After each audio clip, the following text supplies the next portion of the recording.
the idea is to listen and then discuss. It's absolutely not an interrogation. It's about exchanging ideas to deepen understanding, and the three of you, each in their own ways, have very strong experience on the issues, which are broadly grouped under infrastructure and energy, but obviously those will inevitably range pretty widely. Can I ask you to do what I'm about to do, is turn off the mobile phones. It would be a good idea if you turn them off, just didn't put them on silent. The choice is yours.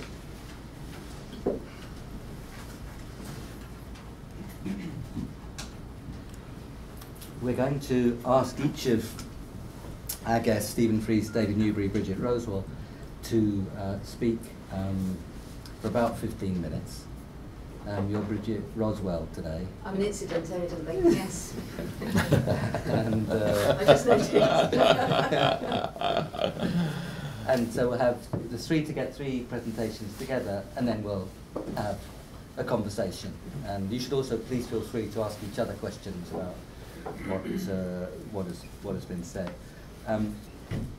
Tim Besley, who co-chairs this commission with John Van Reenen, had to go back to Barnes to let his son into the house, who locked himself out, which shows, as we were discussing, that simple measures of material well-being don't necessarily constitute either good objectives or good explanatory approaches to individual behaviour.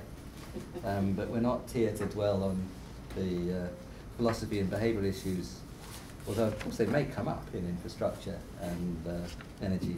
We're here first to hear from Stephen Fries, who is the Chief Economist at the Department of Energy and Climate Change, and also someone that I worked with great pleasure and productivity at the EBRD. Stephen. Thanks very much, Nick. It's a great pleasure to be here today and to have this opportunity to share a few thoughts on the issue of infrastructure and growth. And I've been appropriately selective in what I'm going to speak on.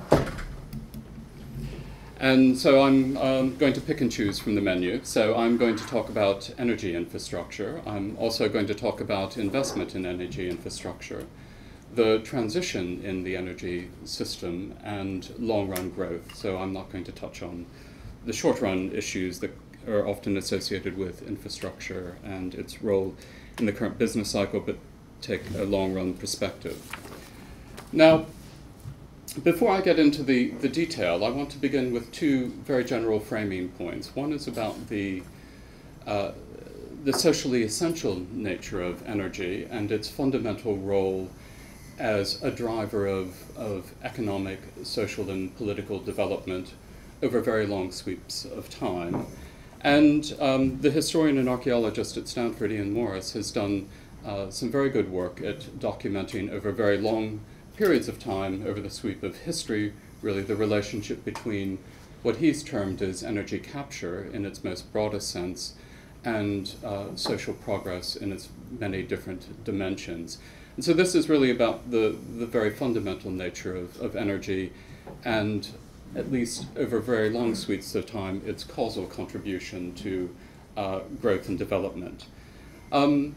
The second point that I want to begin in framing the presentation is that the way in which we produce and use energy is currently unsustainable in many different dimensions. And one of the most comprehensive statements about the lack of sustainability of energy was by John Holdren in his address that covered not only local environmental issues, but also obviously climate change. So that's kind of the framing. Stephen, just one thing about the numbers. Yeah. Sorry, questions only for clarification, but the, yes.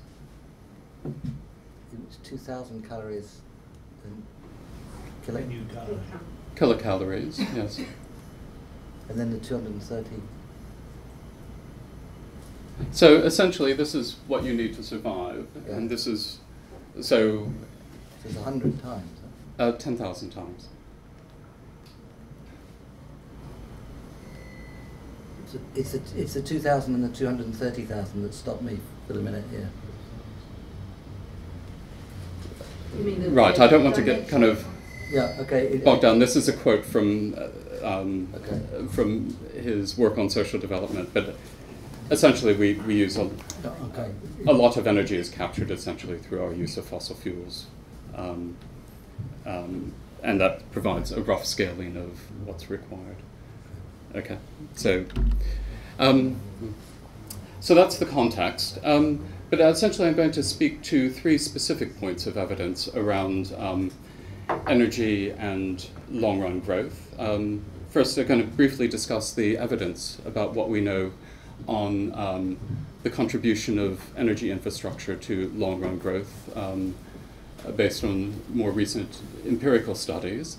The second area that I'm going to focus on is the transition in the energy sector and the role of policy. And then the third point is on the interplay between the energy transition and long-run growth. So that's the structure that I'm going to follow today. So what we know empirically about the relationship between investment in all forms of infrastructure, including energy, and long-run growth. This is an area in which there's relatively scant empirical evidence, but one of the more useful studies is a recent working paper by the OECD that looks at the contribution of a number of different dimensions of energy infrastructure to growth over the past 20 to 30 years in a panel econometric study. The broad conclusions from this empirical investigation of the relationship are that there is no one single relationship between the extent of infrastructure development and growth, but rather the effects tend to be country-specific and indeed sector-specific. But since we're focusing here on the UK and on energy, one of the robust findings in this report is that, at least looking backwards, the development of energy infrastructure in the UK has contributed positively to economic growth in the UK. And unfortunately, because of the way in which the econometric investigation is structured, it's not possible to provide a quantitative interpretation of its contribution to growth, but simply the evidence suggests that it has made a contribution to growth above and beyond the productivity of average investment in the economy. The other evidence that we have about UK energy infrastructure from an international comparative perspective comes from the World Economic Forum and the Global Competitiveness Report, which ranks UK energy infrastructure, the quality of services derived from it as ranking fourth within Europe, and this is essentially a measure of the quality of service in its various dimensions, including price, where the UK on the electricity side is relatively cost effective, and also it's a highly reliable system. The other piece of cross-country evidence that is available is from the World Bank Doing Business survey, and that suggests that access to energy is less favorable than the quality of service once you receive it, once you're connected. So that's, I think, a snapshot of evidence about the contribution of energy to growth, at least looking backwards and where we stand today.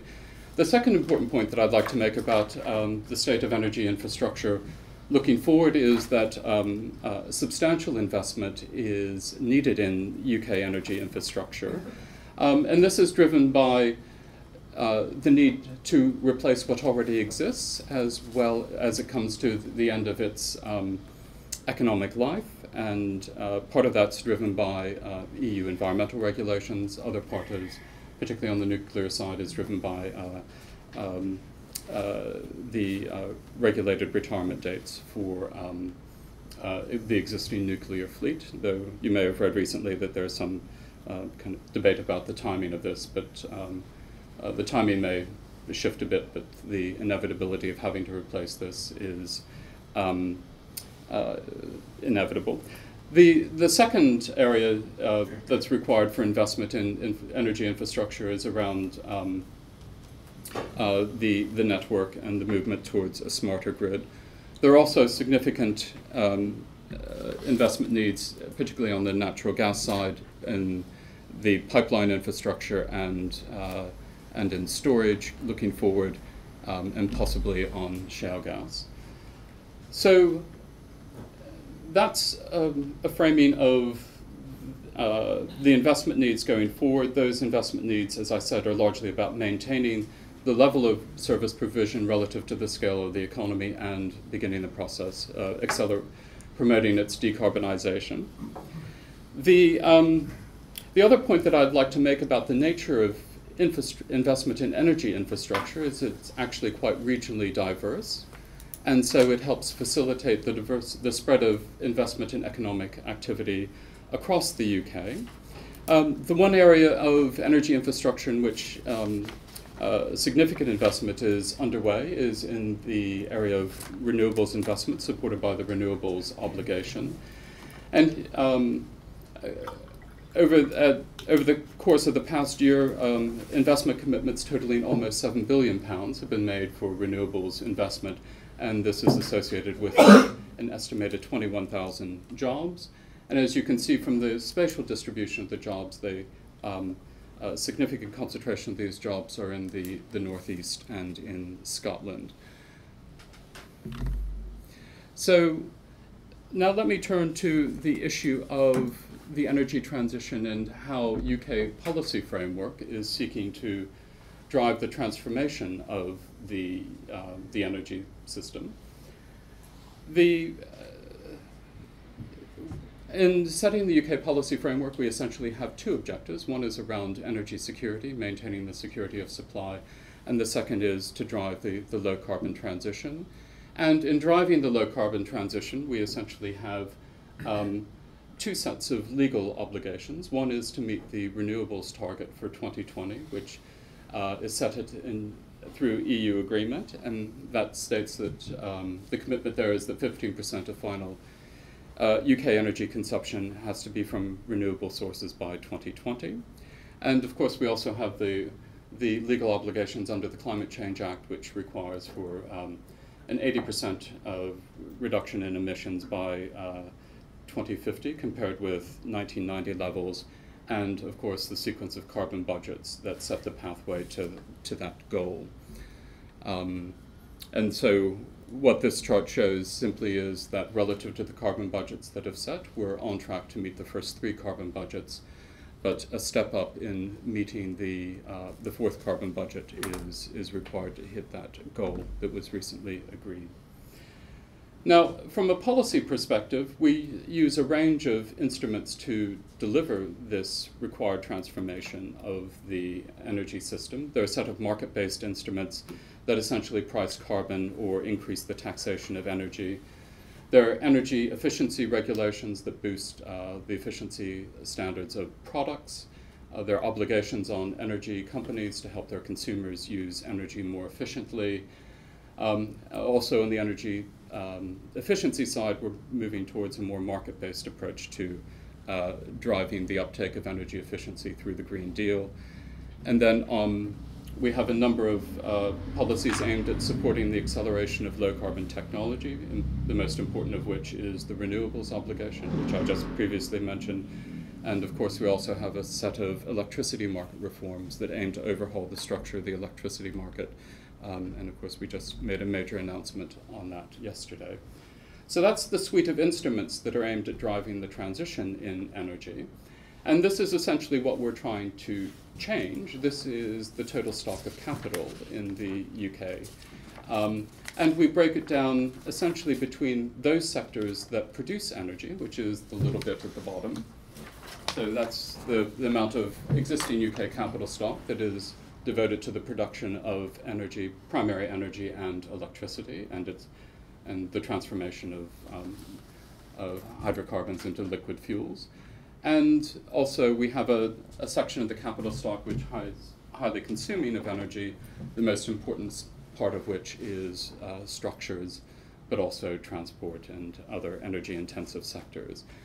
And so our policy framework is aimed at shaping about 170 billion of investment over the lifetime of the policies, And that's essentially aimed at reshaping a capital stock of total value of about £3.2 trillion, and the energy intensive usage or producing part of the capital stock is about 1.7 trillion. So that'll give you a rough scaling. So we're of what we're seeking to influence and the amount that we're spending to reshape it. And so we're spending about 10% over the lifetime of these policies, which is roughly 10 years, give or take a bit, in reshaping the capital stock. So the last part of my presentation is that I want to draw out the implications of what these policies are for growth. So we started with the fundamental proposition that basically energy infrastructure is good for growth. It historically has been. But of course, we're going through an energy transition, and so it's also important to trace through the implications of that energy transition for growth. And so one way of identifying the impact of this portfolio of policies on growth is to look at the net present value of the policies. And this will give you a sense, roughly, of the extent to which the policies are delivering an improvement in addition to the capital stock that is roughly consistent with the average productivity of capital, slightly better or slightly worse. And so part of our policy portfolio has strongly positive NPVs, and this is essentially that part of the policy portfolio that is aimed at promoting energy efficiency. The part of the policy portfolio that has negative NPVs, at least narrowly measured and excluding some of the non-monetized benefits from, key monetized benefits from the policy, are aimed at primarily accelerating new low-carbon technologies. And on balance, if you include the value of avoided carbon emissions, the policy portfolio as a whole has a positive net present value. If you were to take away the value of avoided carbon, you'd have a slightly negative overall NPV for the policy portfolio. So if you wanted to focus very narrowly on measured GDP and the impact of the suite of policies or the portfolio policies that we're pursuing, it has a slight drag on GDP growth over the course of the next decade. So these are measured through delivering the first 3 carbon budgets. But the drag is of the order of magnitude of a few basis points once you model them quantitatively. And of course, that's excluding the sustainability considerations of growth and the key non-monetized benefits. So let me just turn briefly to the key non-monetized benefits from the portfolio of policies. By non-monetized, I mean essentially non-measured, because they're very difficult to measure. And so one area one channel through which this portfolio of policies contributes a key non-monetized benefits is by reducing the exposure of the economy to macroeconomic volatility, and particularly through energy price shocks, through oil and gas price volatility. It does so through energy efficiency and reducing the energy intensity of GDP, and it also does by diversifying the sources of primary energy away from fossil fuels towards renewables. And there's a recent study by Oxford Economics, which is published on the DEC website, which seeks to trace through the implications of these 2 channels in reducing macroeconomic, the exposure of the macroeconomy to these, an oil and gas price shock, and the policies that would deliver a 10% reduction in oil demand relative to GDP and a 20% reduction in natural gas demand would reduce the intensity of an oil price shock impact on the UK economy by about 30%.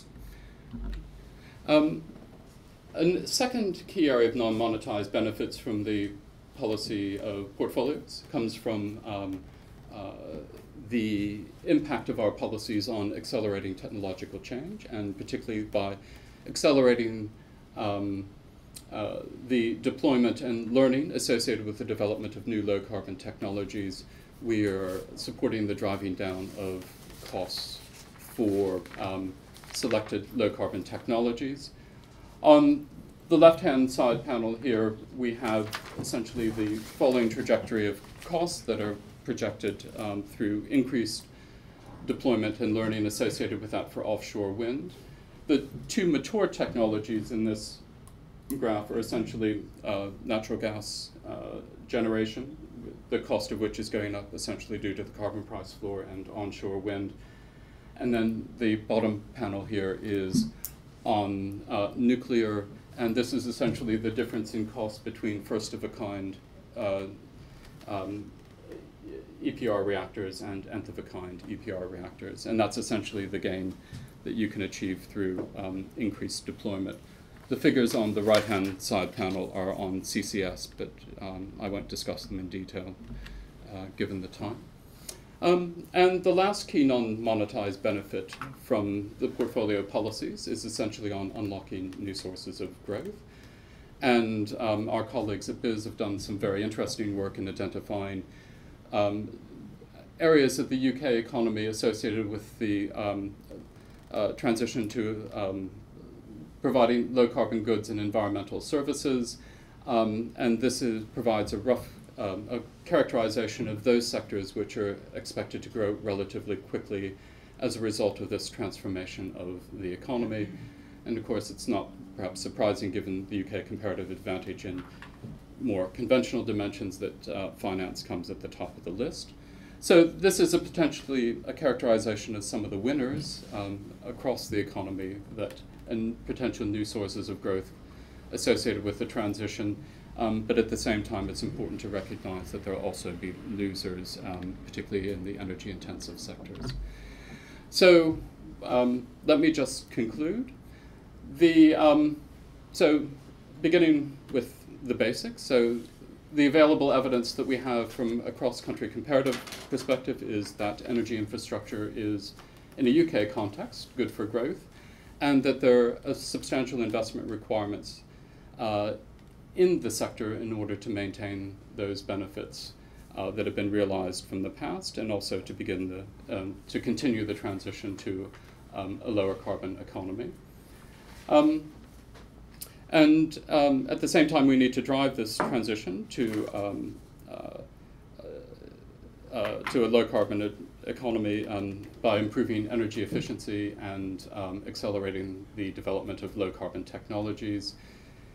Excluding sustainability considerations and non-monetized benefits, this policy portfolio is essentially growth neutral, but those are other important dimensions that should be considered when evaluating the impact of the policies going forward. And it's also, let me just conclude by noting that we need to increase the level of ambition in the policy framework to hit the fourth carbon budget, and success on the technology acceleration front and agreement at an international level are key to consolidating those gains. So thank you very much. Thank you very much, Stephen. The slides, we normally put the slides up on the website, is that Yes, okay? that's fine. Yes, because there's lots of stuff that I'm sure others... Sorry. There's lots of stuff that others will want to use, I'm sure. So thanks very much, Stephen. And now we've got actually public sector, academic life, and private sector is the sequence. So David, this is academic life, but obviously you've spent so much of your time thinking and writing, researching in this area, so you're very welcome back to the LSE. Thank you. I've already sent over the answers to the exam questions that were set and an associated paper on stimulating growth. And I'll leave behind a paper I gave to the Treasury in 2006 on. But I want to start with two propositions. The first is that we have a serious impediment to rational political and public sector thinking, in that the balance sheet of the public sector has debts, but it doesn't have assets properly in there. So when we talk about debt to GDP ratios, it's not net debt, it's debt. and that is a foolish target. And an implication of that is if we create assets whose value is greater than the debt, then we improve the situation of the economy. So it should not be macroeconomic policy to cut back investment in times of stress, which is exactly what almost all governments, and especially our very own government, seem to be determined to do.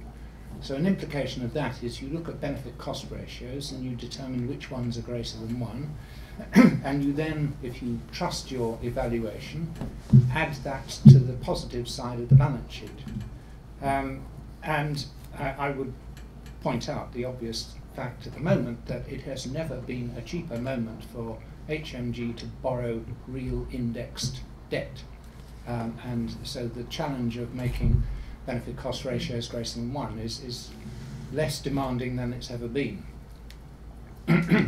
The second thing is an aside in a way, and it says that if you underinvest with the kind of accounting we have in the public sector, then it looks as though it's cheaper, because we don't properly account for the interest on and depreciation of the modern equivalent asset value of the existing stock of debt or of assets. And that's very much what we've been doing in many of the publicly financed infrastructure sectors. So we have been living, if you like, on borrowed time. And unfortunately, the implication of that is when we finally have to get round to invest, it looks more expensive than it is, because we haven't set aside, through proper accounting, the necessary flow to finance the existing assets that are wearing out. Okay, so those are preliminary remarks, and now let me take the exam questions. What aspects of infrastructure and energy are particularly important for productivity and growth? And I'm glad that Stephen mentioned the paper by Egert, because there is a long macroeconomic tradition, going certainly back to Aschauer, trying to identify the contribution of public sector investment to growth. And as Stephen said, it's usually a mixed picture, and my reading of that is quite simple. Assets, or in particular publicly financed infrastructure, has a fairly low elasticity of substitution with everything else. And that means that if you have too little, it acts as a severe impediment to growth. And you can think of constraints on the transport system, and ports are the most obvious places where this tends to show up in some countries. Airports are arguably where it shows up in other countries. If you have inadequate electricity, you have blackouts. The value of lost load is extraordinarily high, and you can measure the cost that's done by inadequate infrastructure quite simply. But if you've got slightly too much, the extra benefit you get is negligible. So overinvestment doesn't show up as improved productivity. Underinvestment shows up to the extent that you can identify it as a lost growth opportunity. So the macro story isn't terribly helpful, and I would therefore concentrate on the micro view, which comes down to social cost benefit analysis. And if I look at transport and energy, and it's very pleasing that Stephen has picked up most of the points that I would have otherwise had to spend time on the energy front. So in the transport sector, what I think we're lucky in this country is that for a long time the Department of Transport has refined and improved and applied sensible social cost benefit analysis through COBA, then NATA, and then various advancements on that. And the Eddington report, which seems to have been largely ignored, is extremely good at identifying the benefits to be had from investing in various forms of transport infrastructure. And the truly shocking thing is he identifies an extremely large number of projects with benefit cost ratios greater than 4.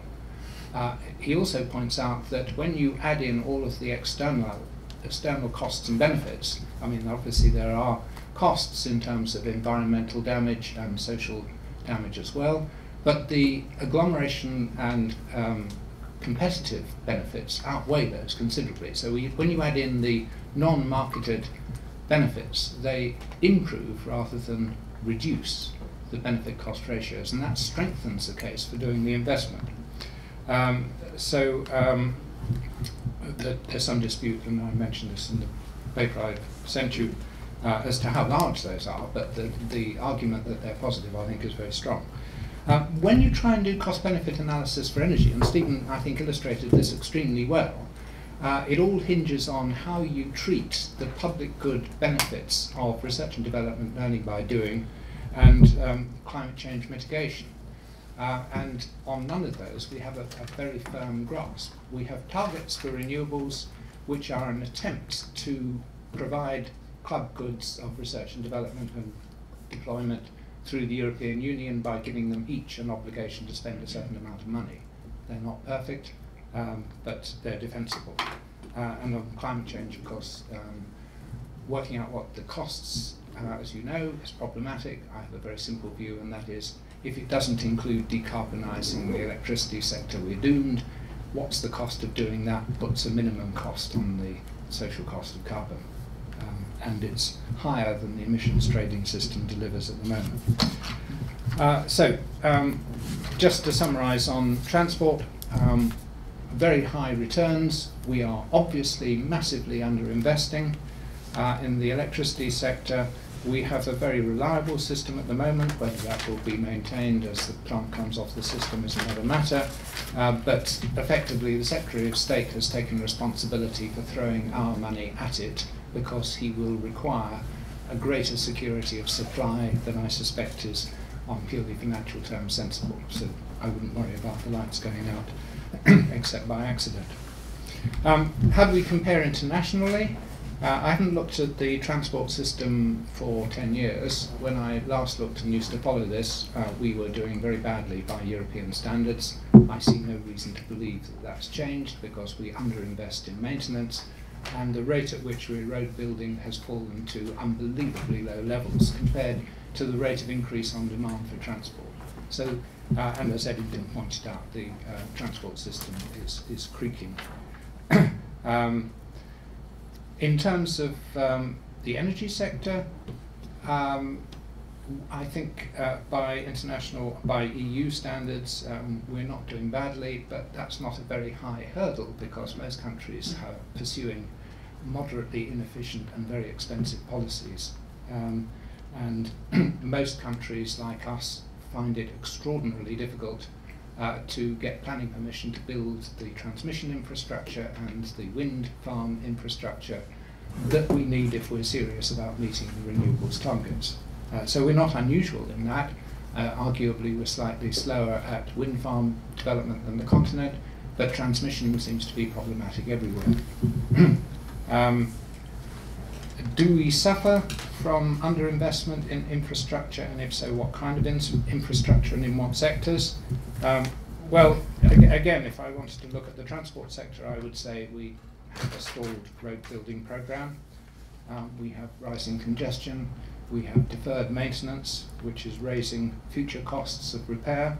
We have an insane airports policy. We've got the private sector desperately keen to build runways at no public cost, and we are trying to find reasons to build High Speed 2, which will be publicly hugely expensive and has an extraordinarily low benefit cost ratio on some fairly dubious assumptions, and probably worse than it looks.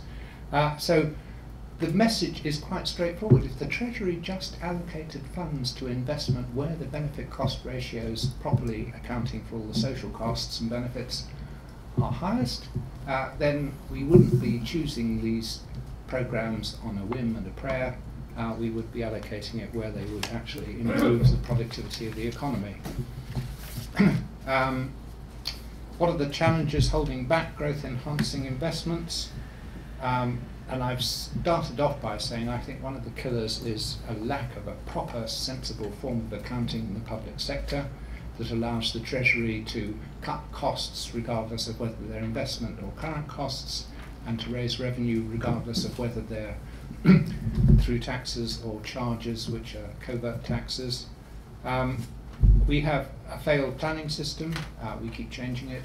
We keep on being on the point of getting to the sensible decision, and then there's a change of government and everything is thrown out.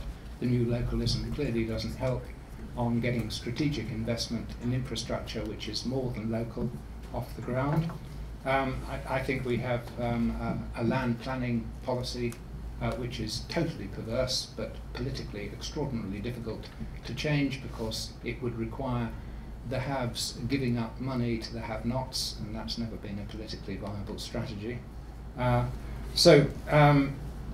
what can we do to try and address the specific problem of transport? I think energy has the big advantage that it's either a regulated monopoly and therefore can charge whatever is needed to build the investment, or it's in the private sector and we have to put in place the necessary inducements, which we're finally getting around to doing in the electricity market reform. Water is a very good example where by privatising it and regulating it, we could do proper budgetary accounting, and we could, on the basis of a guaranteed revenue stream, raise cheap cheap finance to invest. So the model for the road system is quite simple. If you create a regulatory asset base, you levy road charges that would produce a revenue stream over an investment cycle in roads is 30 years, not 1 year, then you could do as New Zealand has done, radically transform the way in which we plan the road infrastructure. If not privatise it, which I don't think makes sense, at least learn the lessons of good regulatory practice from privatised monopolies. So there we are. Very good. I don't mean to accuse you of being vague. Thank you very much. It's sort of recorded and made available on the internet. But if there's any notes around what you said, well, as I've said, I've submitted pretty much the notes that I've used to give this. Very, very clear and strong. So thank you very much. So now, Bridget, we move to the private sector. But of course, all three of you have all kinds of interactions and experiences. So I don't want to overdo the classification. Bridget, you're very welcome, and thank you very much for sparing your time. You not only chair founded Volterra Partners, but also non-executive director of Network Rail. So Bridget, welcome. Thank you. Thank you for the invitation and the opportunity to talk to you today. I think I should start by saying I agree with about 50% of what David said very strongly, and disagree equally strongly with the remaining 50%. So the challenge is for you to work out which bits are which, but I'll try and make it fairly clear. There's no tradition at LSE of dwelling on agreement. I realise that. Right. But I want to start by agreeing about the importance of finance and balance sheets, and I'm going to say a little bit more about that than David did, and I'll come back to that in a little bit later. Firstly, just on the question of does infrastructure matters, is there enough, why do we have this stuff, and the difficulties of measuring it, and I want two points here. One is, I think that infrastructure is necessary but not sufficient, and that's one of the reasons why it's difficult to measure its contribution. Without an infrastructure, you haven't got an economy. So, at that point, it's kind of a bit of a no-brainer: no infrastructure, no economy. But what the returns are to an individual piece of infrastructure is a very different proposition. And in particular, I think it's about the flexibility of infrastructure and the capacity beyond your immediate needs. And I also want to come back to that point a little bit later too. So an anecdote to illustrate that is, in the last 40 years, London lost 1 million manufacturing jobs and created over 1 million jobs in services.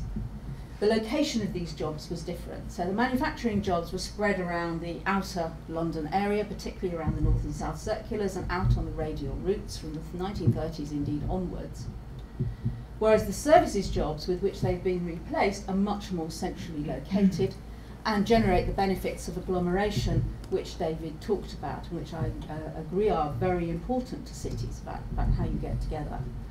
What made that transition possible was that there was enough spare capacity in the Victorian and later investments in transport that you could move 1 million people from working around the north and south circulars into getting on a train, and an underground train or a bus, and coming into the centre of London. It creaked, it heaved, but it creaked and it heaved, but it made it possible, and it made it possible to keep it going for long enough until newer investments, such as the Jubilee Line extension and now Crossrail, which we finally won the case for, come on stream.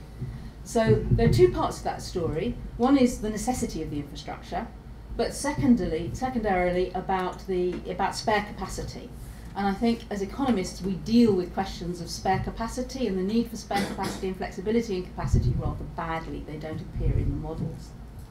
So for example, in debating at Network Rail and with the Office for Rail Regulation, we're always being told we need to operate on the efficiency frontier before you can think about additional capacity. That is not actually a formulation which makes much sense to the engineers who actually run the system. They see these things in a much more three-dimensional context than economists tend to. So there's the language effectively crosses over and makes it very difficult to focus on the issues in which you might be most interested. So both connectivity and energy are probably the most key elements of that infrastructure. Energy, because without energy you die, and Stephen dealt with all of that, and indeed the additional energy for reproduction, investment, trade, and so on. And the connectivity, which makes trade possible. And again, we know that trade growth and economic growth are, over the long term, strongly correlated. So those two elements are the key bits, and indeed I agree with my colleagues here that we have been underinvested in these. In transport we're 34th on the Global Competitiveness Index, but it's in particular I think that it's that need for flexibility and the need to be able to reinvest to facilitate structural change as the economy changes that is the thing that we find most difficult. It's not so long ago that you could read on the Department for Transport website that we're an advanced economy and therefore all transport changes are marginal. We've got all the transport infrastructure that we need. All the rest of it is about welfare changes and making things a bit better for people.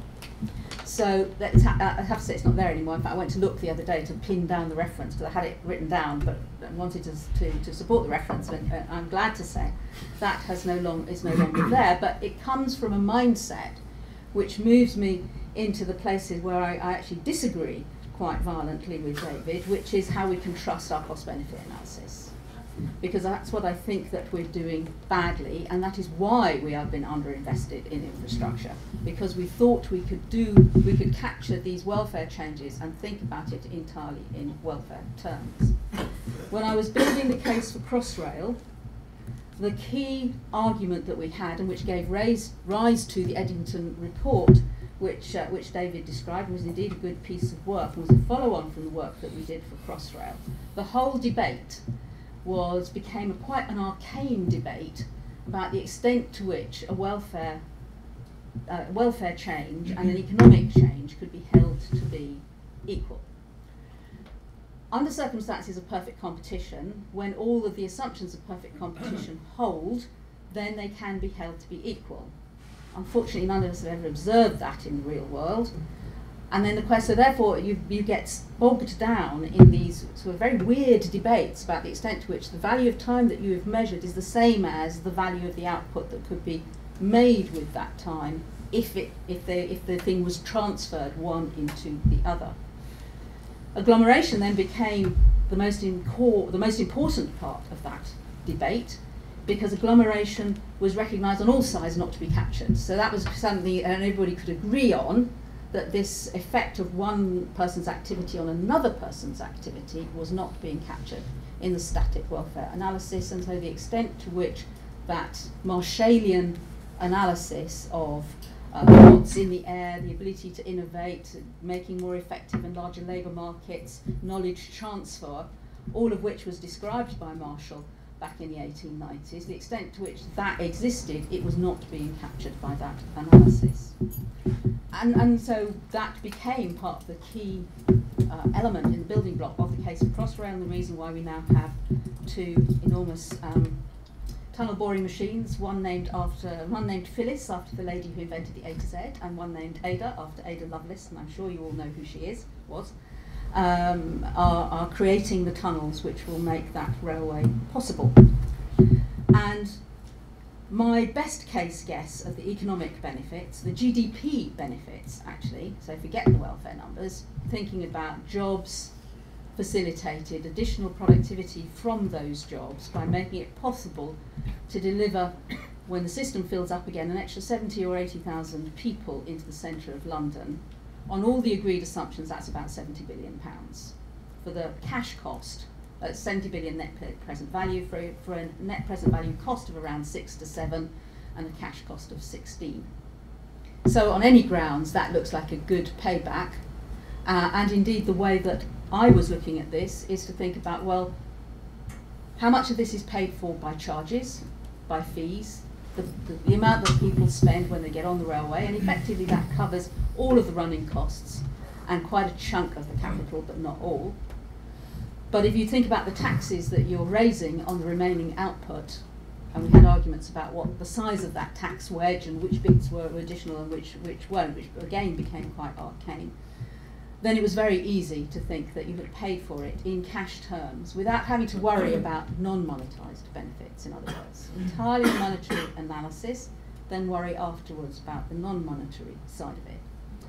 So I think that the way that we have undertaken this cost-benefit analysis and the way that we've thought about it has actually undermined the investment case by thinking of it in a strictly welfare term and thinking and worrying about stated preference studies and how you think about the value of time and so on, rather than first of all focusing on what that economic benefit and economic necessity might be.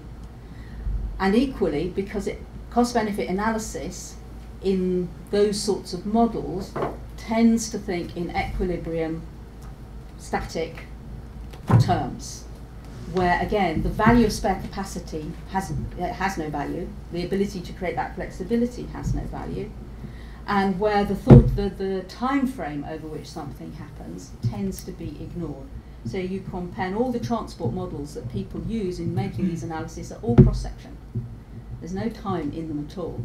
You have an analysis of this is how the network works, you solve it, you do some cost minimization, you solve that model for the network. Normally it doesn't quite deliver, so you add a vector of adjustments in, and then you change the network and you see how people are then going to use it, and for a given number of trips, what the time savings will be. That is why we have a case for High Speed 2, which I agree is madness, which is based on saving 20 minutes on the time to Birmingham. That's not actually what the case for High Speed 2 should or indeed really is about, and indeed if you listen to cabinet ministers it's not what they'll say it's about. What it's really about is, in fact, on the route to Birmingham it's about capacity, so it's about the number of trips that you can have and the value of those trips, because we're running out of room on the West Coast Main Line, we can't get any more trains on it, people want more trains, people want to travel, we can't do it, we can't maintain the track, can't get on it as it is to maintain the track properly. But it's equally about increasing the connectivity between cities, particularly Birmingham, Manchester, Leeds, Sheffield, Glasgow, Edinburgh, in order to generate the capacity to improve their economic performance instead of sucking everybody down south. Saving 20 minutes on the route to Birmingham merely makes Birmingham a commuter city, and what is the value of that? There is a little bit of a value because it improves the agglomeration effect inside London, but that is not why we should be spending 17 billion of public money. So again, I think that the way we've done these things has undermined the way that we should be thinking about them, by thinking about them in an equilibrium cost-benefit sense, rather than the dynamics of how they might interact with an economy and improve the chances, indeed, of getting strong economic growth. But it is improve the chances. In many of these again, it comes back to the planning system, which also, I agree, has been at least broke. I am optimistic about some aspects of this. The degrees of certainty which planners require before they are prepared to support an investment means that it's extremely difficult to get agreement to things which have uncertainties attached to them. So they want you to say, you guarantee that a piece of infrastructure will deliver jobs. And in fact, since jobs come over time and from private sector investors and so on and so forth, in fact, it's, if you're going to be honest, you can't really say that you're going to guarantee to deliver jobs. And that's certainly a problem that I've come across in doing planning inquiries. Thames Gateway Bridge is the one that springs most readily to mind, which was not a pleasant experience trying to justify something which for most people seemed extremely obvious, that a road, an additional river crossing, would increase connectivity, increase the viability of places out east and improve the economy. But as we've said, proving the value of a piece of infrastructure is very much more difficult. But I want just to end on a note of optimism here. I think that we have moved forward quite considerably in the way that we make these cases. I think that the way that, although if you like, the formal case for High Speed 2, I think, is flawed, nonetheless, there's quite a lot of other analysis that's been done out there to look at the benefits of intercity connectivity and the way that that can improve. I think that the Planning Act 2008 and the associated national policy statements and how they develop is going to be incredibly important, and the way in which we can get over some of these hoops. The one for nuclear is really the only one that's properly operational as yet, but it does say, essentially, there is an agreed policy which says, if you come forward with a proposal for a nuclear power station in this location, you're effectively through the first hoops of the planning system. Not completely ran down yet, and there's obviously some evolution of this to go. And I think that the way that we can deal with the aviation issue is around the development of a national policy statement, which can then say, these are the places where we think runways can be developed.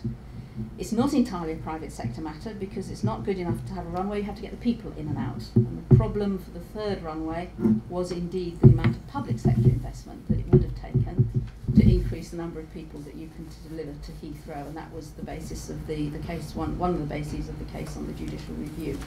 So I am optimistic that we've got some ways forward on this. I'm convinced that we need the infrastructure, as I think my colleagues are, but I think we've still got a way to go on the evaluation mechanisms. Thank you. Thank you very much, Bridget, and thank you very much for sharing sort of direct experience with us on looking closely at these issues. For transparency, I should declare that when I was in the Treasury, I led the Academic Friends of Eddington, and we convened a group that advised the Rod Eddington and the people on the work right through, and so I share your view. It was rather a good report. What I'd like to do now is to go through the panel's questions, but we should try to do this in a way that stimulates discussion, including you relating your ideas to each other. Although David and Bridget dominating the rest of the hour with an argument about the technicalities of social cost benefit analysis is probably not the most productive way of using our time, although I don't want to rule out the questions on that. Shall we just go from Richard this way? Is that all right? Okay. I wondered if I could ask about political risk, particularly on energy infrastructure. One's seen, whatever it is, 100 conservative backbenchers making their voices clear on offshore wind. One's seen the Treasury sort of baring its teeth at the fourth carbon budget. And I guess that if you're planning major investment in these very large projects, the political risk will be substantial. What ways are there for mitigating this risk? Is a green investment bank a sensible or a necessary institution to make it actually possible for private sector funding to flow into this area, absent a carbon price very much higher and more predictable than the one we now have? Should we go through and collect the questions for the first round, and then perhaps you can respond? Well, I'll just ask two very quick questions. One is, so you guys have talked a lot about energy and transportation. Do you have any thoughts about communication technology, information technology? Where are we? How are we doing, and where are we going with that? And the other one is, a couple of you have mentioned the planning system as in some instances at least, as an obstacle to progress, especially in transportation, I gather. What changes to the planning system do you think would be both politically feasible and helpful for that dimension? I wanted to ask a question about the relationship between the cost-benefit analyses, however done, and the overall framework describing the energy system, the electricity system, the transport system, and so on. Because what we did say in Eddington is that it is very important to do the cost-benefit analysis carefully, and that points to investing where congestion is, in whichever context, is the most severe. So it points to, as it were, a big part of the story to be looked at, analysed, decided in terms of a close look at where the pinches are. And that fits with the story of infrastructure being a constraint on growth, or as David expressed it, having a low elasticity of substitution with other activities in the economy. But there's another part of what Eddington said, which I think has been reflected in your contributions as well, which is that you can do this kind of analysis only in the context of where you think the economy and the energy, electricity, transport system is going. That is a basic piece of microeconomics, that the marginal anything depends on where you are.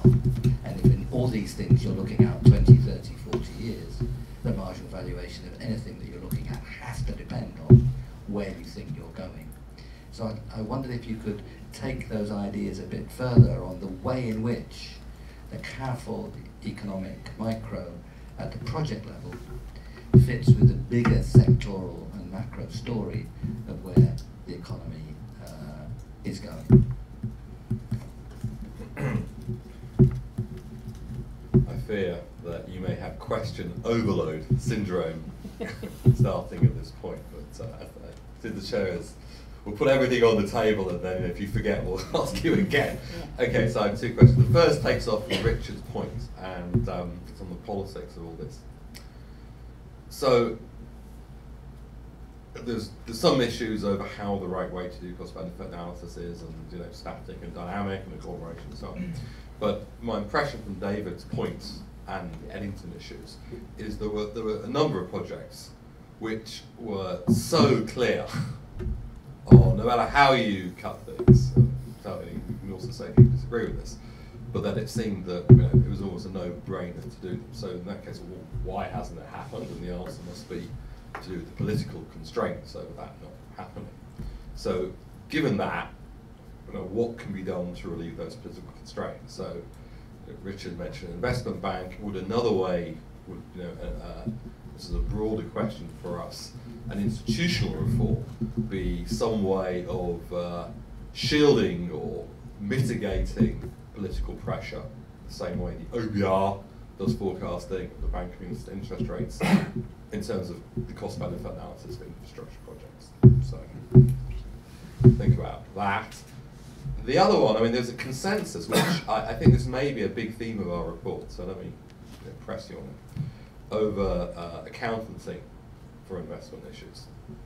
And I think there's a consensus that the way we do this is extremely bad, and this is leading to lots of dysfunctional decisions, both in the short term, right now, as the IMF pointed out yesterday, and also in the longer run. So I guess if we want to change that, how do we change that? Because can the UK do it by itself, just by fiat? We are, obviously there was international comparisons that other countries do, so maybe we have to do this through Eurostat or through the IMF. How do we, to make these changes, these necessary changes to accounting properly, how can we get that done? How can we as a commission influence getting that done better? So without scaling the financial markets. I'll leave the psychology to the psychologists. I'd just like to add one footnote to John's question about accounting and the very important points that David raised about assets and depreciation and so on. And that's the treatment in the public accounts of guarantees. Because for the most part, guarantees go straight on to the public expenditure at full value of the guarantee, as if it was absolutely definite that it would be drawn. And that conventions of accounting in the public sector can actually have a very big influence, and that means that a lot of things that go wrong, a lot of good things that don't happen, are not simply down to political ineptitude or skullduggery or pressures or political economy.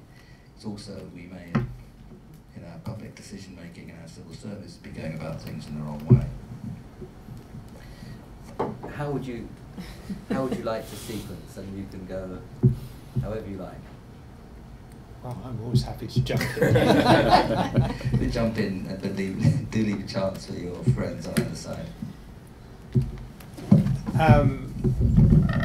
And there's a natural allocation. So the political risk for energy investment is quite straightforward. It's recognised in the EMR. It has to be addressed by contractual arrangements which are legally enforceable, because you couldn't trust a word any government said for more than a week. ICT, I will leave others to say something about. I don't have any expertise in that area. Planning is an obstacle. The 1947 Town and Country Planning Act is the last vestige of Soviet planning in the Western world. It says you cannot do anything unless you're given explicit permission to do it. And as Bridget has said, it's bloody hard to prove beyond a shadow of doubt that what you want to do is going to be beneficial for absolutely everything, including the furry critters. So the obvious answer is you have a planning system which says you can't do certain things in certain places because we want to protect them, but otherwise the presumption is that you can. That may be going a bit far, but that seems to me the spirit behind the transition in Central Europe, which we all think was a jolly good thing, and it's about time we remove the vestiges of Soviet control in this country. The cost-benefit issue, when I listened to Bridget, all I could hear her saying was, we did a cost-benefit analysis of Crossrail and it came out jolly well. Of course, you have to take two things into account: the fact that you may not be in equilibrium, and in transport we're massively not in equilibrium, and you have to think how we're going to evolve towards it, and you have to include, to the best you can, all of these external benefits. But as John said, in some cases it's so blindingly obvious that, and particularly if you're reasonably confident that the benefits are positive and not negative, that you should go ahead. And Nick's point that you can't do a cost-benefit analysis without, for a really long-lived piece of infrastructure, having some sense of where the economy is going to be over the life of that infrastructure, because that determines what it's going to be worth. I would observe that transmission towers can be extraordinarily easily moved, and in that sense these are not seriously irreversible investments, and a wind farm lasts for 20 years, and if you don't like it after 20 years you could move it. Whereas if you build a road, as the Romans did, probably 2 millennia later, there's still something left. So the irreversibility aspect is very important.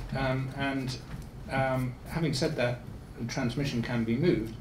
Clearly, investment decisions in transmission have to be guided with what sort of an electricity system we think we will need over the next 30 years. And transmission systems are, in that sense, very durable. And there has been a lot of discussion about whether we're moving to a world of totally decentralised local generation, in which case we don't need it, which I think is nonsense, or whether we really have to wire up the Scottish Highlands to bring very expensive wind all the way down to London, which we probably will do. And what better than cost-benefit analysis, having some scenarios to deal with it. It's not a perfect science, but the idea that there's some alternative than systematic rational calculations of what we can quantify seems to be wholly irresponsible. Why don't we do blindingly, obviously, no-brainer investment decisions? And the usual thing is fear of complaints. And then the question is, well, why don't we think more constructively about why people complain and what can be done about it? I think the French are much more pragmatic in when they think that they have an infrastructure that may not be wholly approved of, like a nuclear power station. They ask municipalities who would like to bid for what they would need to have in order to have this located nearby where they are. And once you get a bidding war going, and it's just a question of how many municipal swimming pools and things you need to hand over, the answer usually comes out to be pretty strongly positive. So thinking very carefully about who is damaged and what can be done to alleviate that, it seems to me very obvious and something that's completely neglected, because we have a rules-based rather than a pragmatic approach to planning. If it's right, it's good. If it's opposed, it must be bad. And I would take as a very good example a project called Cambridge Futures, which we published in the Foresight Land Use Futures project, in which the population of Cambridge was confronted with the evident fact that we are congested and growing, and house prices are very high, and it's all very problematic. And they were given 8 possible scenarios about how the region might develop. And they were scenarios involving giving up some green belt here in exchange for having more green land somewhere else, and having some building here and releasing some space for access to the countryside there. So these were packages, and when you look at a package, you begin to see that you can offset the damage done by some benefits elsewhere. And the public consultation was hugely enthusiastic, and it was pretty clear about what sort of projects they wanted, and they were actually keen on green swaps, where giving up some so-called green land, which is just derelict land and inaccessible anyway, for really useful green land somewhere else, made a great deal of sense. So I think we just think much more carefully about how we persuade people to do things which are clearly in the national interest, and that just has to be a way of making thinking more about Pareto improvements rather than net gains. Do you only sort of have to institutionalise that? You know, like that sounds right, but do you have any further thoughts on how? Well, it comes back to what's wrong with the localism debate on planning. If you look at each planning project all by itself, as opposed to a structured plan which is in the trouble to work area, then of course there is always somebody who doesn't like a particular project, because there's always somebody who's harmed. But if you say this is part of a range of things which have offsetting benefits elsewhere, and if you can institutionalise that, and if you can also align, as we don't at the local public finance level, incentives and revenues and costs a little bit more intelligently, then there are things that can be done. I mean, we start off with such a dysfunctional system of local public finance that it's hardly surprising that we don't do sensible things. And it's hardly surprising that people complain about that. But that would take us quite a long way afield. I'm very keen to let Bridget and Stephen, we have to stop at 4 o'clock, and it would be good to have some questions from the audience as well. But thanks very much. Thank you, David. Stephen and Bridget, how would you like to allocate? I'm happy to. Go ahead. Okay. I think I'd like to start with something around what is it we're holding constant here, because I think a lot of the sorts of debate that we're having are around the problem of deciding what you're holding constant. So, for example, you can take a view on the potential evolution of the economy, and then you say, what is the infrastructure I might need to make that possible? But then, in fact, that evolution is itself affected by the availability of the infrastructure. So the problem is you end up, if you're not careful, with a world in which you're trying to change everything.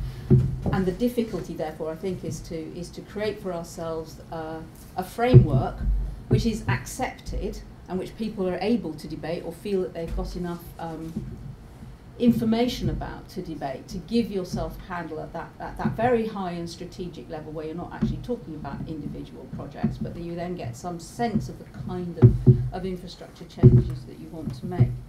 And one of the things, once you begin to think like that, actually, it's very difficult to think in marginal terms, because most of these changes will not be marginal, and indeed marginal changes won't be noticed by most people. So I think, again, there's a disconnect there between what, if you like, the normal decision makers feel about the way that business operates or the decisions are made, and that the way economists tend to think about them.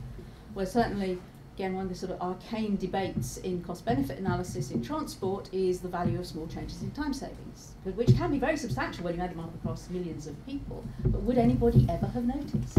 Whereas if you think about reliability, then that's a very different, people do notice reliability over time quite a lot. So the ability then to think in a time series sense, non-marginal, to be clear about what it is, what the assumptions are, what is it you've held constant in making this debate, I think would then go some way to addressing the political question, because it would create a terms of debate. One of the things that I think happens in infrastructure and infrastructure evaluation is that there's a kind of very technical, I'm not saying cost-benefit analysis is wrong, I'm just saying it's the way that we're doing it and the way we're presenting it which needs to be challenged.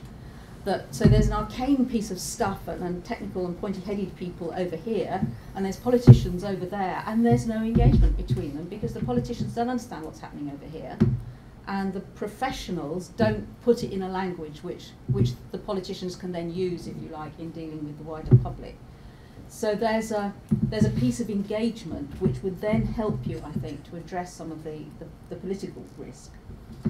And the final thing in that whole story, and it comes back, I think, probably to also the communications stuff. I do think communications infrastructure is very important, as indeed other forms of infrastructure. And the bit that's missing, that we sort of keep tripping into, all of us, but don't perhaps address carefully enough, is who is paying, who pays back. So we talk about taking £2 billion out of pension funds, but pension funds are going to want a return on that. We've got to put something back into the pension fund, otherwise, where are people's pensions at the end of the day?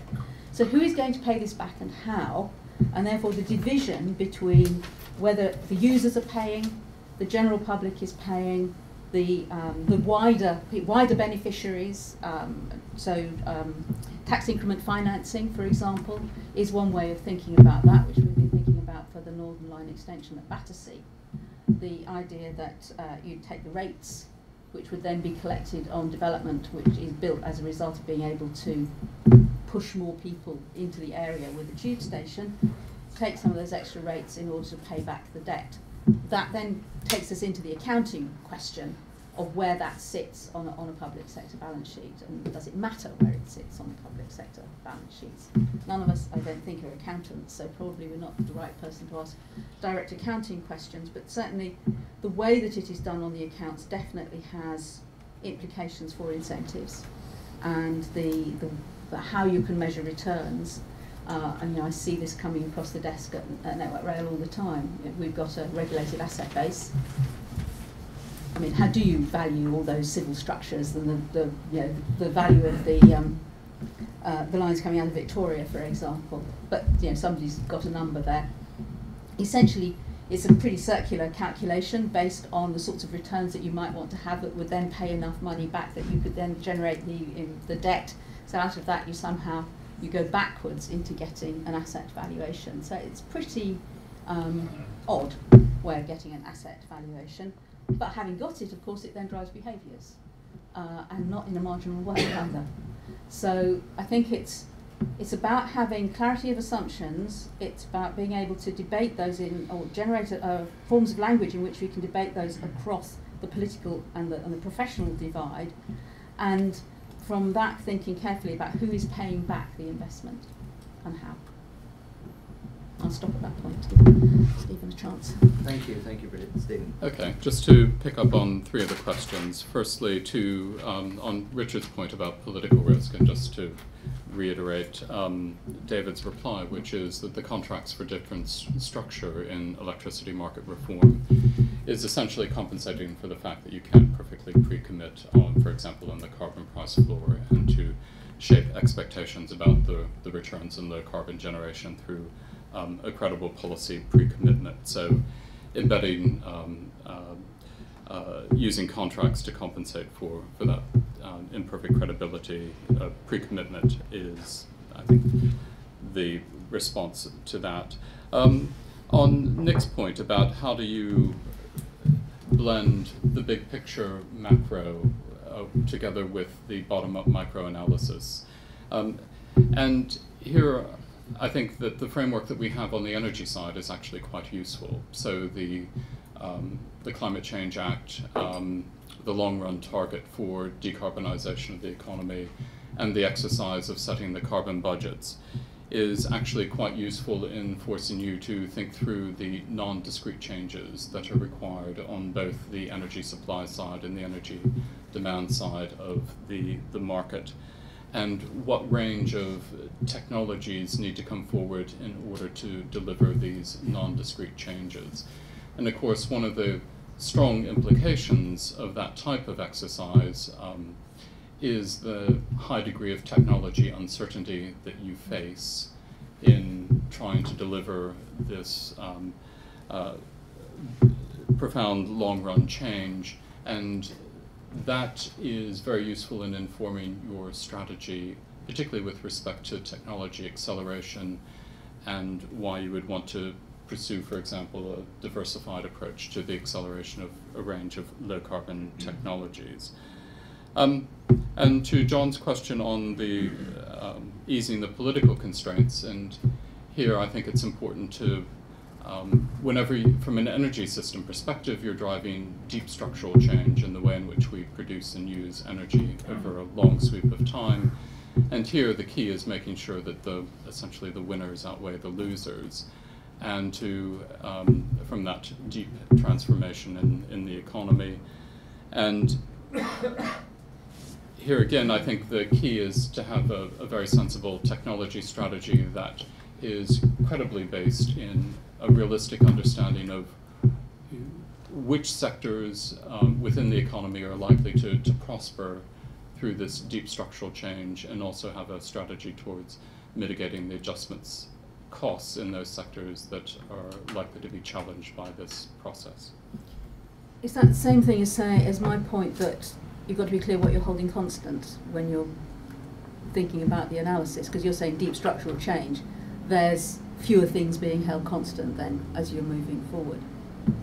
Yes, you're exploring the dimensions of you're exploring all dimensions of change in the system. Yeah. So it's not a marginal analysis at all. It's working back from a fundamentally different endpoint for the energy system and tracing its implications back to the types of actions that you need to be taken today. And that type of exercise, I think, points you very clearly towards the type of technology strategy that you're pursuing. Because one of the things that Eddington concluded is that small projects are generally better than large projects. But I suspect one of the reasons for that conclusion was that they're much easier to analyse. They're much easier to get. I mean, it's much harder to get the of size and benefit cost ratio in Eddington's graphs. Yeah, my memory of it is a little while since we finished it, and I haven't reread it. Is that the key point was to look closely at the micro, but set it in the context of the bigger sectoral stories. So it's very much in favour of local cost-benefit analysis in the analytically local sense, but we did try very hard to push the thing which Stephen has just emphasised. And I wouldn't call having a strategic medium to long-term view and concentrating on the micro in that context as actually holding things constant. The story is how those two things interact with each other. So a good set of local decisions should be bumping up the overall sectoral story, but you couldn't actually look at the local decisions unless you started with some sectoral story. So when you're doing one part of the analysis, you are holding the other part constant, but the outcome of this thing conducted well is not to hold either of them constant, but to push them both. But we've actually, all of us here, spent much of our life on the theoretical detail of cost-benefit analysis. It was certainly a big part of David's and my misspent youth, and we don't want to bang on about that too much. I'd like to ask the audience, and then we'll come back to the panel, if that's all right. Is that okay? Sure. We'll come back again through the panel, but let's take just 10 or 15 minutes with to and fro with our guests. Audience is not the right word, please excuse me, you're our guests. Who would like to ask a question?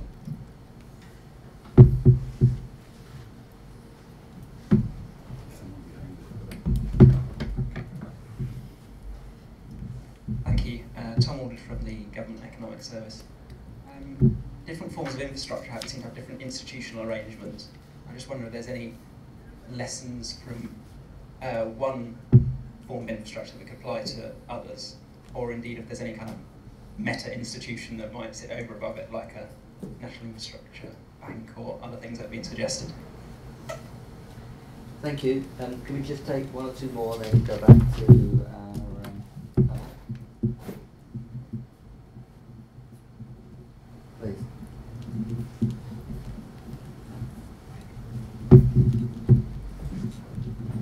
Thank you. Julian McRae from the Institute for Government.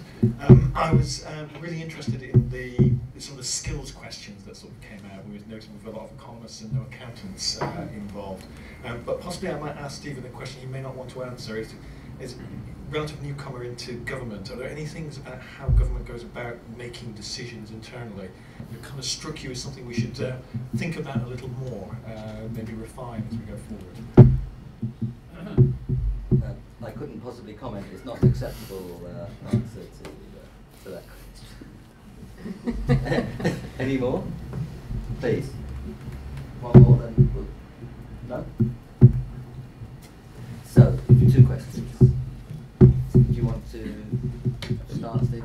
Yes, I'm happy to have a go at this. So, obviously, the way in which government departments take decisions are fundamentally different than, for example, how decisions are taken in the private sector. So, just for clarity purpose, I previously worked for Royal Dutch Shell for a number of years, and so have some experience with how decisions are taken in the corporate world. And of course, the key difference is the interplay between the political process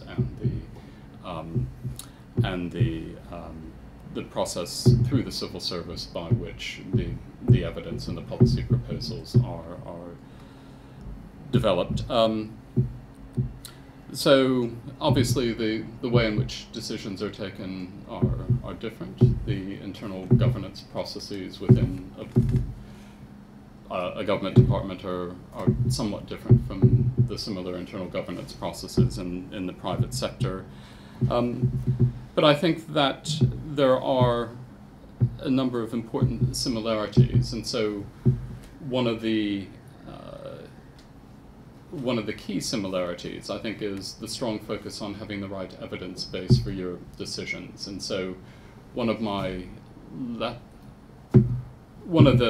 positive insights from my experience in the private sector was the extent to which the evidence being developed for the basis of an investment decision is developed in quite a rigorous and robust way, and that there's a serious process of internal challenge in getting to a final investment decision. And of course, there are similar processes in a government department, but also you have the overlay of the political considerations and the political objectives of your ministers and department. And so that's the added dimension. It's obviously a very understandable added dimension, but I think that it adds a complication, but a necessary complication, but I don't think it fundamentally derails rational decision making. So, but the systems adapt to accommodate that particular role. On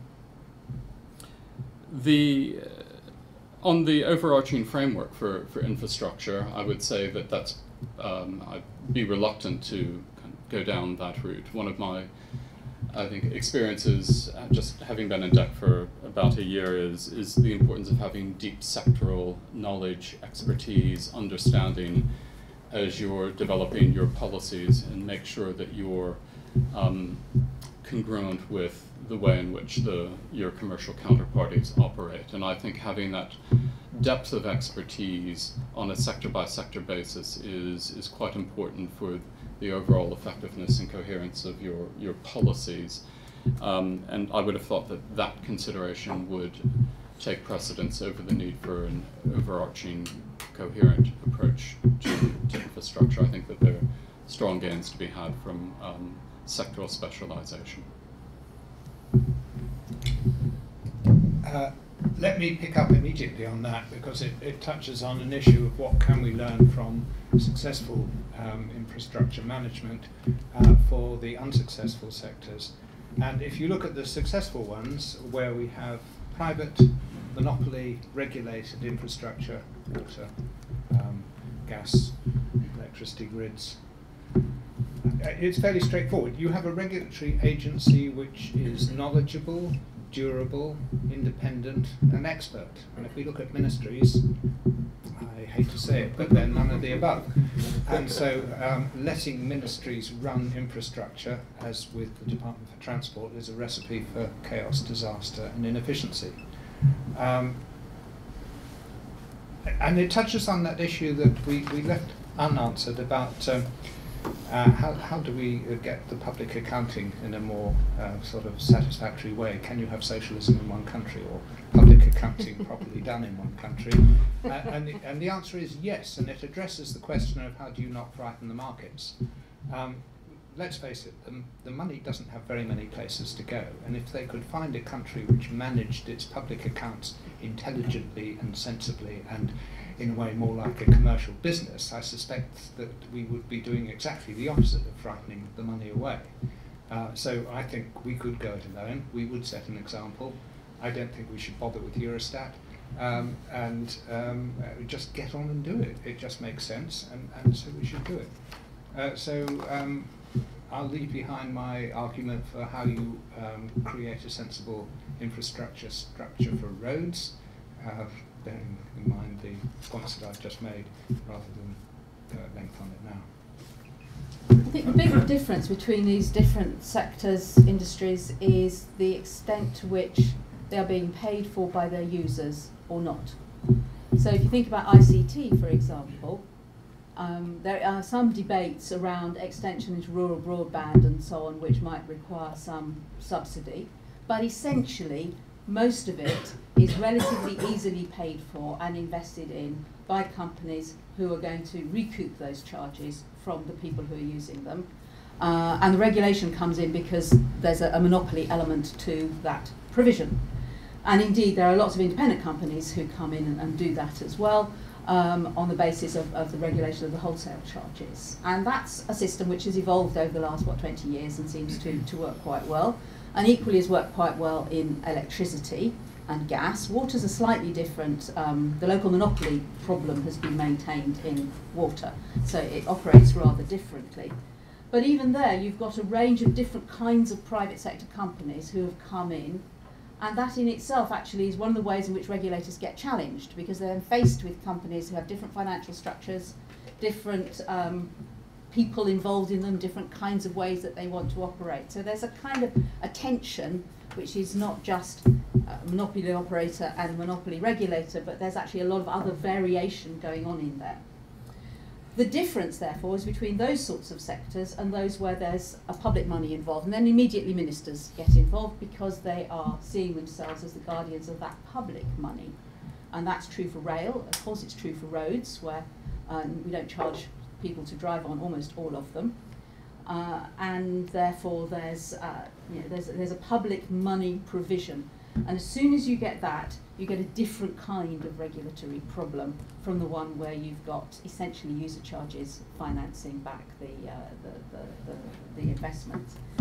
The other aspect which has to be distinguished, this is particularly important I think at the moment in rail, is the operating cost and investment costs. So most of the subsidy into rail, not totally true in regional railways, but most of it is paying for new projects, electrification, all of these sorts of things, where you've got big sums, uncertain returns, and essentially, I think over time we could, in fact, if we thought about that more carefully in the context of the accounting thing, we could see that as a guarantees problem, not a public finance problem. So I think there are perfectly sensible ways in which we could finance that with a bit of restructuring if we saw it as it is necessary for public sector guarantees, because the public sector is controlling the price of the product, because some of it is being subsidised, some of it at any rate is subsidised at an operational end, and all of it is controlled.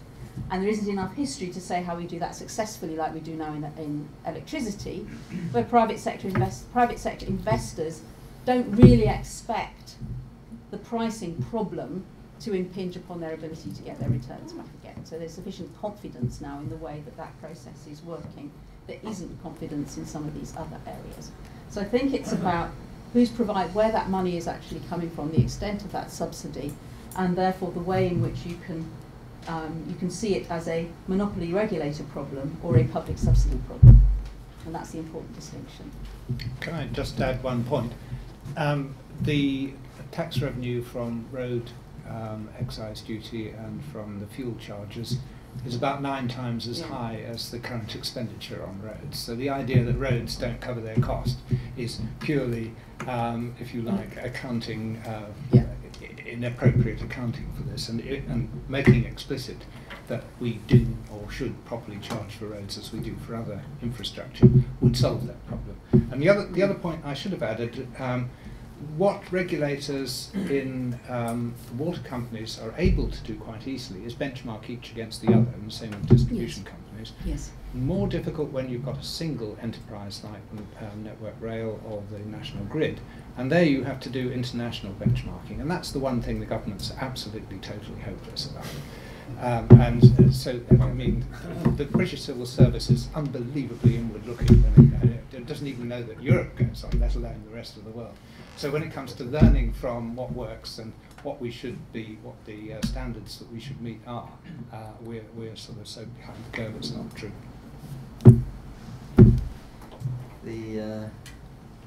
Now, I think what we should do is, because we must finish at 4, and I know that John has to go at 10:02, if we could go back the other way through the people on this table, and try to keep our questions short, so that I'm going to risk trying to sum up at 5 to 4. So let's take 10 minutes or so, a bit over 10 minutes, with the last of our questions and the last of the answers. But I will also ask 3 of you, if I may, just before I try summing up, is anything very brief you want to say that you haven't already said? Not summing up what you've already said, but anything brief you want to say that you haven't already said. So, John, please. Okay, quick one. Heathrow, 3rd runway. What do we think? How critical is that?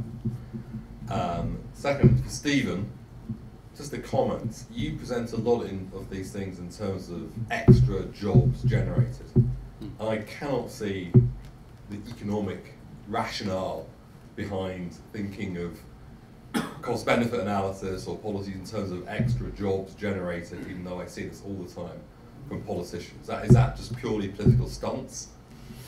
Or is there some misguided economics behind that? Try multipliers. 2 questions.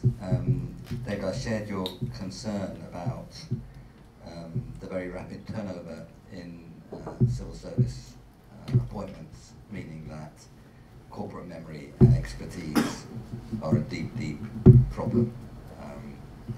And many of us have seen it and experienced it, but I wondered if you are aware of detailed evidence on that which could help reinforce that case.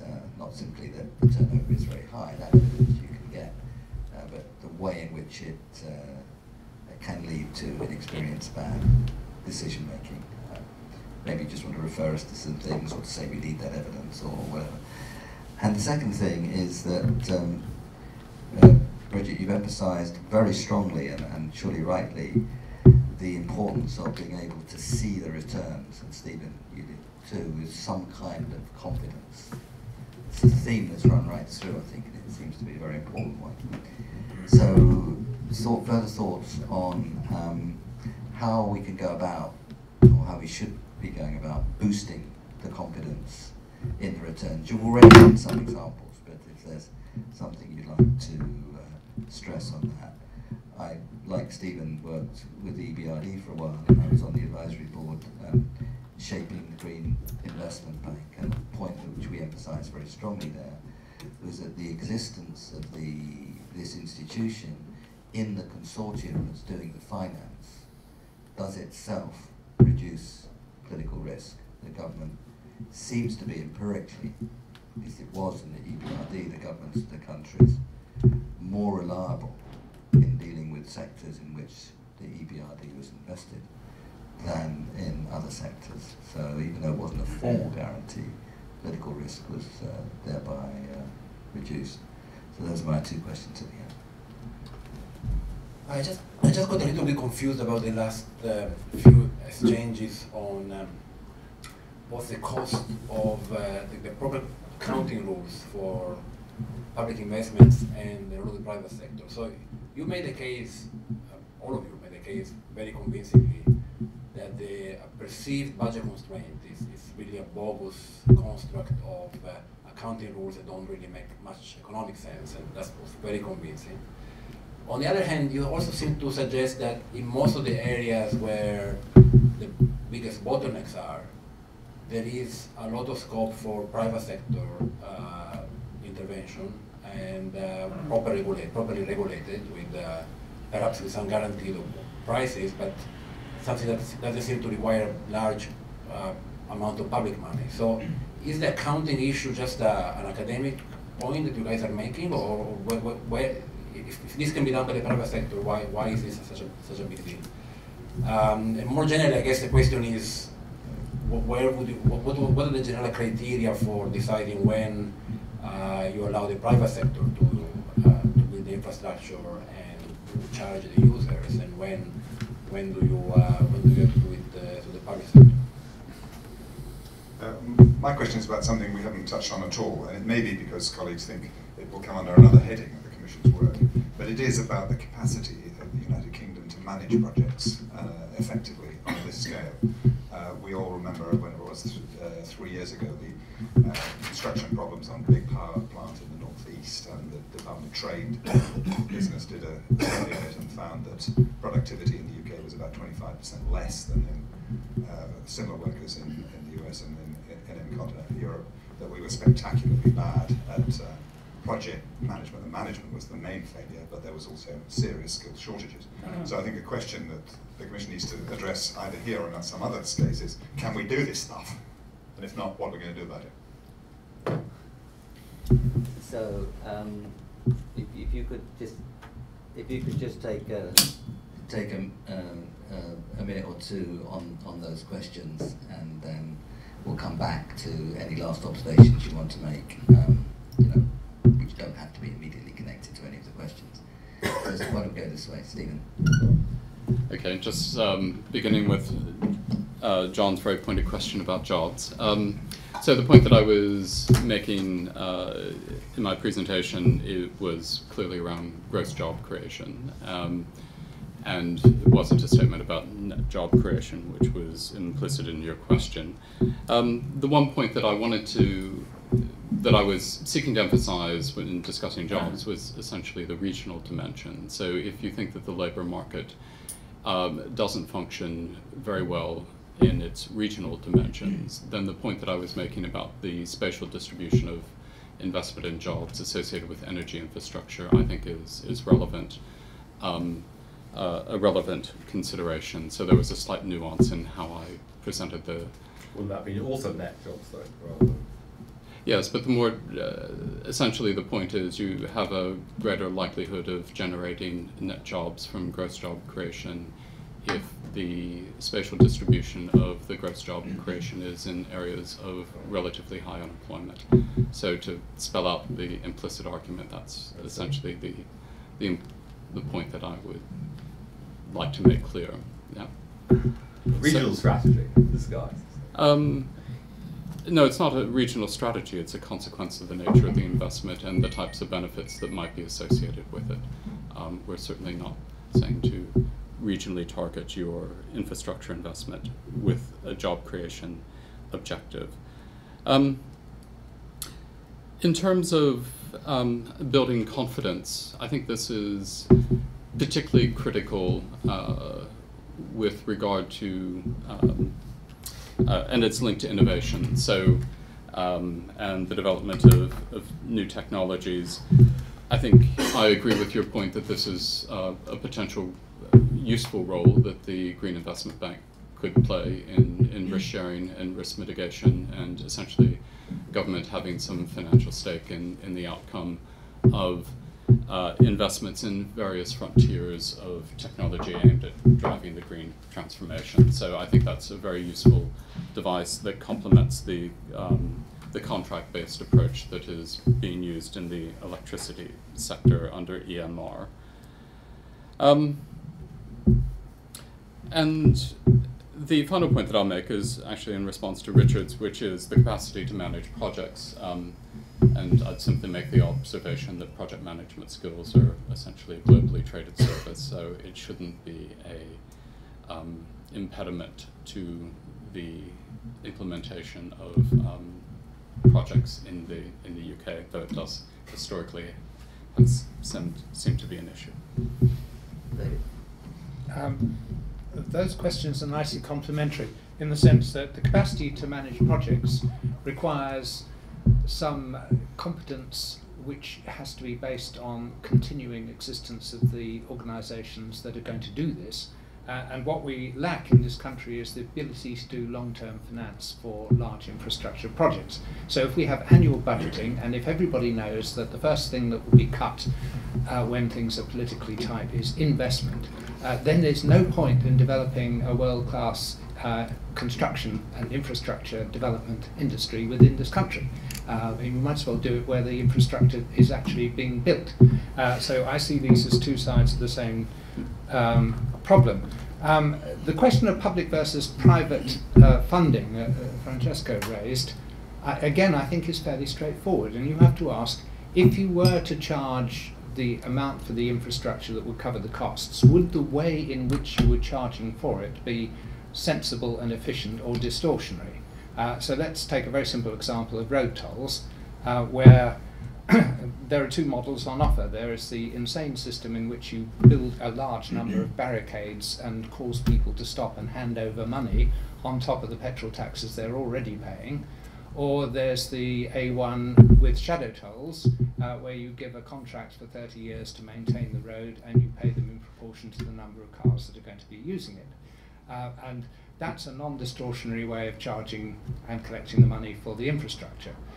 Just as it's an insane arrangement in public finance terms to collect money for the public good of developing technologies and green energy by having a charge on electricity consumers in proportion to how much electricity they consume, and on the industrial consumers of electricity as well.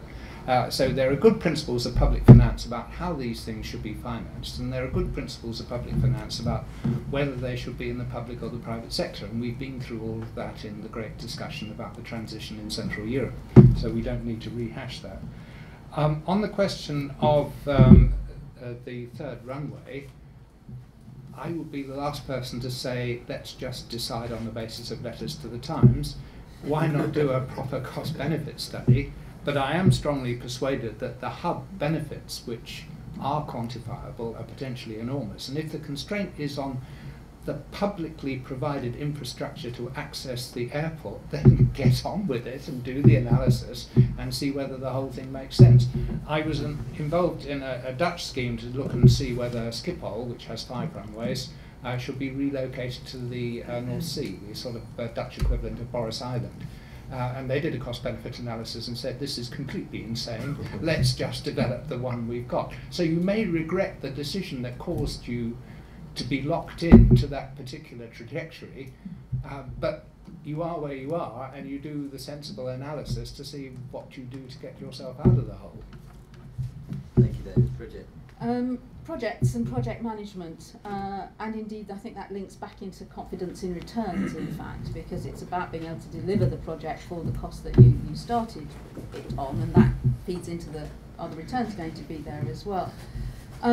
One of the things I think is very interesting here is about how you define the project, because actually there are UK firms who are global leaders in project management. They just don't do it here. As David said, there's lots of this stuff goes on elsewhere. If we take another aviation example, Czech Blackcock Airport in Hong Kong, so British at the time, it was built, delivered on time, on budget, etc., by British people, British firms, and was very effectively done, a very, very complicated project moving an entire airport.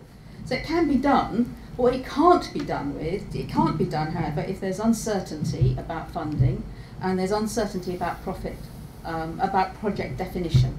And what we tend to do, particularly in public projects, is the scope keeps changing. And as soon as the scope's changed, you've lost control of the whole thing, and it all goes very pear-shaped. And that is actually, so I think one of the reasons one of the ways to increase confidence in returns is to increase confidence in project specification, whether you're talking about an investment project or an operational project. And both of those would be important elements in that.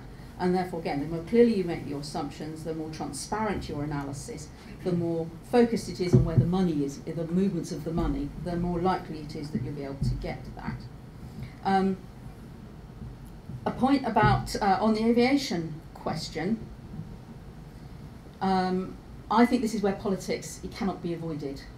So I've done some work around Boris Island. I mean, I agree that going to the estuary is a more expensive option, but actually I think in the end, the third runway is insufficient. It's a short runway. It doesn't in fact give you that much additional capacity. Certainly doesn't give you the 5 runways that Schiphol currently has. And Schiphol is now coming under pressure from residents as well, who want to shrink it down, end night flights, all of these sorts of issues. I think in the end, the more expensive option will turn out to be the only one which is politically feasible. And the question is, can we devise a technically and minimum cost solution? So it's what's the minimum cost solution to a political problem as much as an economic problem. Economically, I suspect the best place to put our major airport would be Stansted. But I think, again, politically that's probably going to turn out to be infeasible because there will be just too much. People live there, and people in the end will. Not as many, that's why Stansted is I think, absolutely, that's why Stansted, but I'm not sure. Scenically challenged countryside. But not everybody agrees with that, this is the trouble. So this is a debate, however, which we definitely need to be moving forward on.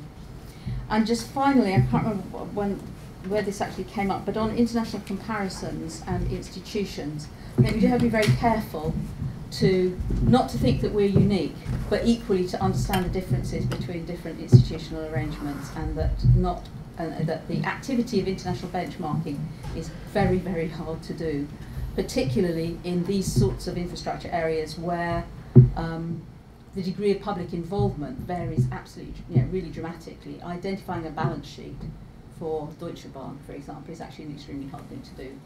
Just that it's actually more transparent here than it is there. Very good. Could you take less than 1 minute each on any last remark? Not the summary of what you said, and anything you thought during the course that you would like to add, but very quickly, please. Stephen, not compulsory. Simply just to re-emphasize one of the points that I made, which is that it's possible to transform the energy system and to grow at the same time, and that it requires, I think, a careful assessment of the policy framework, and so I'd like to leave that as a key point. Thank you, Stephen. David? I don't have anything to add. No, Bridget? I don't have anything to add either. Very good. Well, thank you so much for the very thoughtful and constructive, helpful contributions that you made. Here's one attempt at summing up.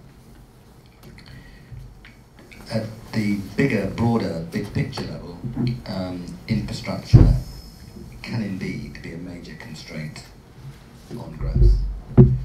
But running too far ahead of where the economy might go risks wasting resources and can't necessarily give you all that much. Huge motorways to southern Spain don't necessarily add very much to the rate of growth if there's not much demand for the traffic. So that story is a very important one, it seems to me, and it leads you to think through the problems in terms of identification of major constraints on growth. And I think all three of our guests here on the platform did indeed identify major constraints on growth. The second part, I think, of the bigger story is that we do need a fairly broad view of outcomes.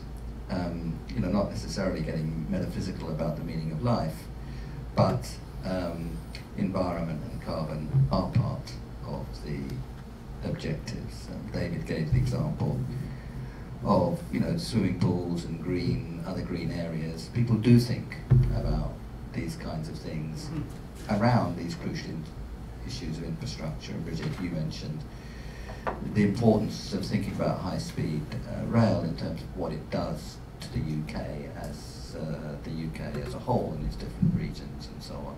And all these things matter in a way that's not simply output in the way that we normally think of it, although probably none of them divert wildly from the kind of economics we normally think of. They're just not simply narrow parts of output. So that's about how to think of things.